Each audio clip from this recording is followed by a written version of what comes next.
Hey there, audience. How you doing? My name is Brandon Densmore, and back in 2014, I had a near-death experience. So I'm going to give you a little bit of the backstory so you can understand what happened. When I was 8 years old, I was by a babysitter, and it was a traumatic experience, obviously, which kind of shook me to my core as a child. And I think that that was kind of like the beginning of this journey for me leading up to this near death experience. But being at 8 years old, it affected my self esteem, my self image, how I felt about myself. And I, doubted myself. And it kind of really was the first crack in the armor, so to speak. Before that, I was just an innocent child. And like self-doubt, self-confidence issues were never a problem. But being 8 years old and then going to school, I was made fun of by kids, which further eroded my self-esteem. And I hated school and I hated being there, and I was made fun of by a lot of kids. So when I was 14 years old, I was diagnosed with Crohn's disease and sacroiliac spondylitis, which is basically arthritis of the low spine. At age 14 or 15, I was put on pain medication, and they were opiate pain medications. And over time, I started getting dependent on these medications. And if I didn't have them, I would start going into withdrawals. And then I had two NDEs. The first NDE I had when I was 21 years old. And I was actually in a fight with another young man who, unbeknownst to me, he had a black belt, and I was intoxicated. So he kicked me in the head with steel-toed boots. And during this NDE, I didn't have any consciousness. It was just like total blackness, or even an absence of blackness. Like, you can say nothingness, but that doesn't adequately describe it, because, when do we experience nothingness, right? It was just a total blackout, like just zilch, zero. And you might say that I realized the possibility of my own non-existence. And this was when I was 21, and I was kicked 3 times in the face with steel-toed boots, had some permanent nerve damage, and almost died at that point. The doctor said that if he had put 3 more pounds of pressure behind the last kick, that his boot would have gone directly into my brain and I would be no more. So I started questioning everything at that point at age 21. What I didn't mention before is that I dropped out in the 9th grade. Again, I hated school. I was bullied. I was actually raised in an alternative religion. So that kind of made me stand out as different. And I got picked on really bad. So dropped out in the 9th grade, worked some jobs. Then I got into that fight and I started questioning things at that point. Like, who am I? Where am I going? What is happening in life? And at that point, discovered that I had a passion for learning. So I ended up going back to high school to get my GED. And from there, I went to a community college where I got an associate's degree. And through that community college experience, I went into a program called Exploring Transfer. And it's a program administered through the community colleges to show community college students what it's like to go to a 4-year Ivy League institution. So this was back in 2008. I went to Vassar College for a summer and I was studying there. I took 2 full courses during that summer period and ended up getting a 4.0. I worked and aced both courses, and then applied to Vassar, where I received a full scholarship. And I went there and graduated with a philosophy degree, 4-year bachelor's philosophy degree. But what people didn't know while all this was happening, this educational journey, I had that near-death experience, then I had this educational journey, but that whole time I was addicted to opiates. And I was in this really nasty pattern of taking too much of the medication, and then I would run out and I would be in withdrawals and freaking out, and I'd need to either get some from a dealer or from a friend, or try to talk the doctor into increasing my dose. But this went on for years and years and years. When I was at Vassar, I was studying philosophy and ended up having a back surgery. I had a decompression of my L4 and L5 vertebra that were ruptured, and they actually went in and cut it open and fixed that. But again, that increased my pain. And another reason I was taking more of the opiates was not only because I was in pain, because I had sacroiliac spondylitis and Crohn's disease. I was taking it because taking more than's prescribed because it helped my emotions. It helped me not feel like an outsider, an outcast. It helped me deal with my self-confidence issues and my fears and my resentments toward people, different things that have helped me in my past. But so I was in this really nasty cycle. And then when I had that surgery at Vassar, I was introduced to heroin. So started doing some heroin here and there, and it just progressed and it progressed. So after graduation from Vassar, it's 2014 and I'm in my mother's apartment and I am going through withdrawals.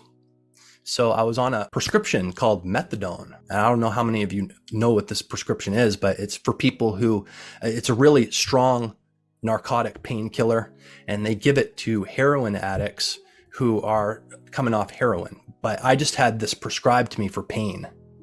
But anyways, I didn't have that med for a while and I was sick, and the agitation, the uncomfortability, the moving around in my seat, the restlessness, every little problem in my life was like a huge problem, like blown way out of proportion. And all of my self-confidence issues were just screaming in my mind, like, you're no good. Like something would happen, somebody would give me a different dirty look, and I would think that maybe I'm not good looking or there's something wrong with me. And I felt that at a really deep level. So the agitation and the anxiety just were mind boggling coming off this medication, not having it in withdrawals. So in my mother's apartment, I'm waiting for my contact to show up to bring me some heroin. And I don't know if he's going to show up. And is he coming? Is he not? Am I going to have to be awake for another few hours here, like without anything? And my mind is just turning and turning and turning. And I have memories of the past that really bother me. And finally, there's a knock at the door. Who is it? Is it him? Yes, it's him. He's my contact. He's here. He brings me the heroin. And finally, the nightmare is over. Finally, it's here. And I don't have to suffer like this anymore. It had been days. So I break out some of the heroin and do some heroin. Oh, sigh of relief. Finally, the nightmare is over. Finally, I can just settle down and collect my thoughts and think clearly. But that didn't last long because I was passing away. And I had overdosed. I don't know if they put fentanyl in the heroin. They're doing that. People are dying from that because it's this super powerful narcotic that they're mixing in with the heroin, and people just die like that. I don't know if it was that. I don't know if it was just a strong drug, a strong mix of heroin or whatever, but I did it and I was dying. And all of a sudden I found myself outside of my body and I was standing beside myself, looking down at my body. And I was thinking, what is the point of my life? Like, here I am on the couch and I'm looking at myself, and what was the point of my life? And then all of a sudden I felt this presence, and I didn't see anything. I didn't see a spirit. I didn't see a person. I just felt that someone else was there, or something else was there with me in the room. What happened was I'm shown two things. I'm shown all of the people that were affected by my death, all of my friends, my family, and all of the different people who were grieving, and the conversations that were had about my passing. And then what stuck with me, and I have a really powerful memory of this, is my mother coming into the apartment and finding my dead body on her couch. And I was just a corpse, like discolored. And I had like some pus running down my chin, just some pus. And I was dead, lifeless body. And I remember my mother her face, the look on her face, finding my dead body. And I felt her emotion. Here she was, she found my body. It was a lifeless corpse. There was drool running down my chin, and I was her baby. And she had raised me. She had all of these tender memories of raising me as a child and a baby, and now she had found me dead. I was also shown what you might call the future. I don't know if it was a holodeck, like from Star Trek. I don't know how many people out there have seen Star Trek: The Next Generation, but like a holodeck, like everything around me changed. And I don't know if it was a vision of the actual future that I'm living in now, or if it was an alternate reality, but I was shown all of these people who I would never meet because I was dead. I was shown the different people that I would never meet, that I would never help, that all of the joyful experiences that I would never have. And it was like crushing me. And then everything changed again. And I was back in the room, standing next to my body. And I started begging, please, please, I can't let this happen. This cannot happen. There has to be a way out of this. I will do anything. And I heard a voice, and it was not like a booming, thunderous voice like you would think, like God speaking or something. It was just a matter-of-fact, simple voice that said, now your life is over, and you wasted it. And that's when I just got really scared and was just begging, please just give me another chance. I'll do anything to overcome this addiction. I will do anything that's necessary in order to avert this thing that I've been shown. And then just like that, I was back in my body, gasping for breath. After that, I went into a 7-day detox where I had to learn how to tie my shoelaces again. It was that bad. My brain was just so dependent on the substance that I had to learn basically everything all over again. And it was very difficult. But now I am doing really well. This is back in 2014. Back then I had nothing, and I've gone through a spiritual refinement process where I have been able to go within myself and to rid myself of self-defeating thinking, like limiting beliefs about myself, caring what other people think about me, resentments from the past of different people, my fears, and all of that. I went through a process, and I've been able to kind of flush all of that out of my system.